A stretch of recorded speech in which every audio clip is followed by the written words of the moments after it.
Mainit na balcony, easy lang yan. Grabe ang init dito sa balcony namin, parang oven na may view.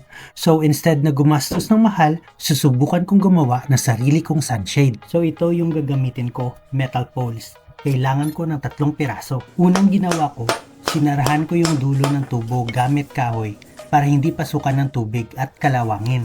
Tapos pinutol ko yung excess. Then, nilagyan ko ng elastosil para sealed talaga. Next, binutasan ko yung dulo ng mga metal pole at nilagyan ko ng screw hooks. Instead na GI wire, electrical wire yung ginamit ko kasi mas matibay at heat resistant.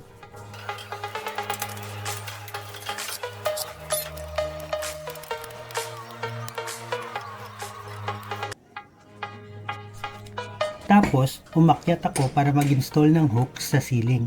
3 din para match sa poles.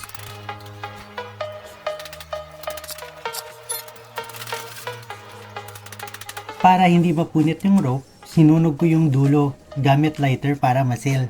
Ouch! Aray ko paka! Then, kinabit ko na yung rope from poles papunta sa ceiling hooks. Ito na yung sunshade net. Inilatag ko sa sahig. Then, nilagyan ko ng stick sa gilid gamit zip ties. Tapos, pinutol ko yung sobra. Tapos, nilagyan ko ng carabiner hooks para maangat siya later. Pero may mali ako. Na-miscalculate ko yung distance ng last hook.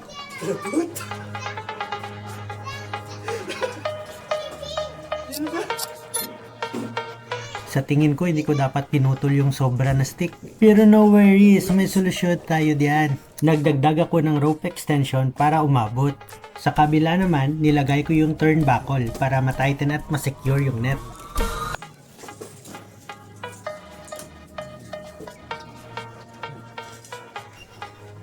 Para hindi lumaylay yung gilid, nilagyan ko din ng carabiner hooks both sides. Para maging retractable siya, nilagyan ko ng pulley sa gitna. Yung rope, sinecure ko sa both ends. Ito yung hihilahin ko para maangat yung net pataas at kusa siyang magpo-fold papunta sa taas. Okay, moment of truth. Tingnan natin kung effective.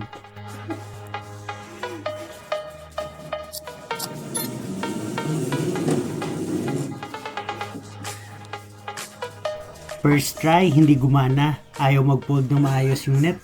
Buti na lang may suggestion yung maganda kong misis. Nilagyan namin ng extra carabiner hooks near sa turnbuckle para may support.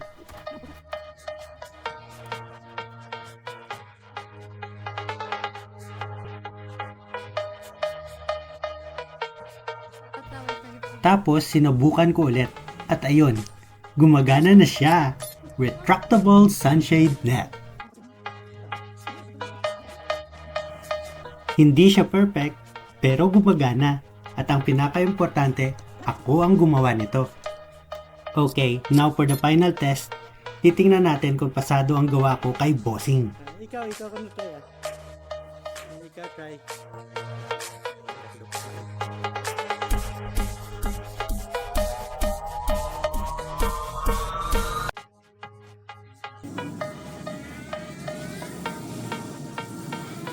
Oh, perfect!